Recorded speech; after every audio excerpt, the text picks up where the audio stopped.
Kenapa tindak kejahatan, pencurian, begal, maling dan lain sebagainya itu justru marak menjelang hari raya? Kenapa ya teman-teman? Yuk belajar bareng kita hari ini sebuah hadis pendek yang sangat menarik, simak ya teman-teman.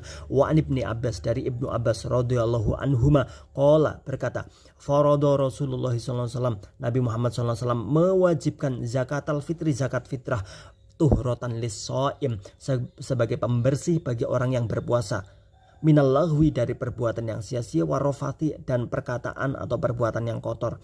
Jadi orang-orang yang berpuasa itu kadang-kadang masih melakukan perbuatan yang kotor, perbuatan yang sia-sia, sehingga pahalanya nggak sempurna. Nah, zakat fitrah ini sebagai pembersihnya. Watum'atan lil masakin, dan ini dimensi sosial, dimensi ekonominya, sebagai makanan untuk orang-orang yang miskin. Faman addaha, barang siapa yang menunaikan zakat fitrah qabla sholati, sebelum sholat Aid, fahiya zakatun makbulatun, maka itu adalah zakat fitrah yang diterima.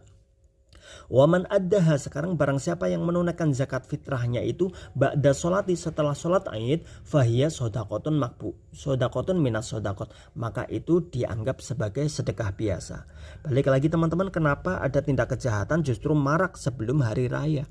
Ya mungkin saja karena kan situasinya orang mau hari raya, semua orang punya makanan, ya biasanya orang makan enak gitu ya, kemudian pakaian bagus-bagus, sementara ada segelintir orang, ada keluarga yang mereka untuk makan aja nggak ada, beras aja nggak ada. Maka wajar, maka logis gitu ya, kalau orang akhirnya jadi melakukan perbuatan yang melanggar hukum, entah itu mencuri, nyopet, dan lain sebagainya. Oleh karena itu hadis ini sangat relevan. Rasulullah SAW mewajibkan zakat fitrah, tunaikan zakat fitrah sebelum sholat Aid. Ya, agar apa? Agar orang-orang itu bisa makan, ya minimal punya kebutuhan pokok untuk dia makan di hari raya. Nah, teman-teman, maka zakat fitrah juga zakat-zakat yang lain ini kan sebenarnya selain fungsinya sebagai ibadah, zakat itu sebenarnya sistem pemerataan ekonomi yang berbasis nilai agama.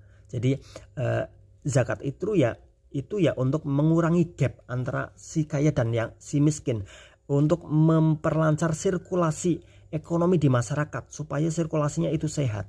Dan maling itu kan jangan dilihat sebagai kejahatan yang harus diperangi aja teman-teman, tetapi juga harus dilihat itu sebab atau akibat. Maling itu sebab atau akibat, karena jangan-jangan itu diakibatkan karena kita kurang peduli dengan sesama.